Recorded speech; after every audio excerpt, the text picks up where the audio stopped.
Žiūrėkit, patarlių 30 skyrius 20 eilutė. Patarlių 30 skyrius 20 eilutė. Štai kelias neištikimos moters. Ji pavalgo ir nusišluoščius lūpas sako, nieko blogo nepadariau. Pasvarstykime, apie ką čia kalba, kad apie neištikimos moters tikrai pietus, kad jį pavalgė, sako, nieko nepavalgė. Kalba apie jos svetimavimą. Simbolių tokio pavalgymo, nusišluoščius vilkas čia tokia. Pagal Torą vyras su svetimautoja privalo išsiskirti. Su neištikima žmona vyras pagal Torą privalo išsiskirti. Žiūrėkit, pagal įstatymą 23 skyrius. Tuo labiau, kai dar vaiko susilaukia nuo svetimo vyro. Pagal įstatymą 23 skyrius, antra eilutė sako. Pavainikis neis į viešpatės tautą, nei jo palikuonis neis į viešpatės tautą, net iki 10 kartos. Aiškiai pasakyta. 17 eilutė, pažiūrėkim. Nebus paleistuvės iš Izraelio dukterų neiškypę iš Izraelio. Automatiškai. Paleistuvės negali būti Izraeliai.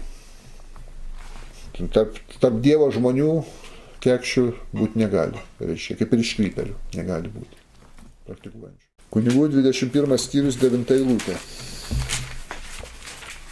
Jei kunigo duktė paleistuvautų ir to suteptų savo tėvą vardą, bus sudeginta. Vakar griežtai išnaikinama iš to toks. Reiškia, lavonas net sudeginamas, jis nelaidojamas. Čia nereiškia, kad gyvas žmogus sudeginamas. Užmašama akmenimis kaip ir visos paleistuvės, bet lavonas sudeginamas, net nelaidojamas kapinėse. Paleidžiam pirmį velniop pavėjai. Reiškia, tai labai svarbu. Pažiūrėkim toliau, kaip draudžia patarlių knyga su paleistuvė gyventi ir turėti kažką bendro. Tarventos skyrius nuo 16 iki 19 eilutės paskaitykim. Kad išgelbėtų tave nuo svetimos moters, meilikaujančių savo žodžiais, kuri palieka savo jaunystės vadovą ir užmiršta savo Dievo sandorą. Jos namai veda į mirtį, jos takai pas mirusiuosius, visi, kurie įeina pas ją nebegrįžta ar neberanda gyvenimo tako. Labai aiškiai pasakyta, kaip reikia vengti. Matot?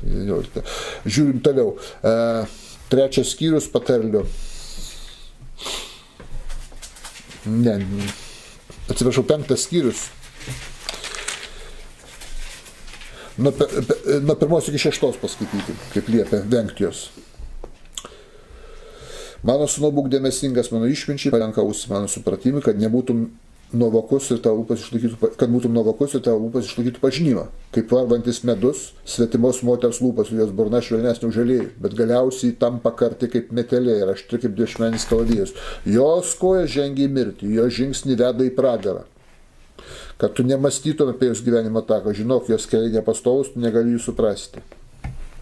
Aiškiai, duoda supras, kad negali nieko bendro su tokios moralės moterim. Žiūrėkit, 7 skyrius. Patarlių 7 skyrius. 11 eilutė sako, begėjai dar nerimstanti, negalinti išsidėti savo namuose, čia paleistuvę kalba.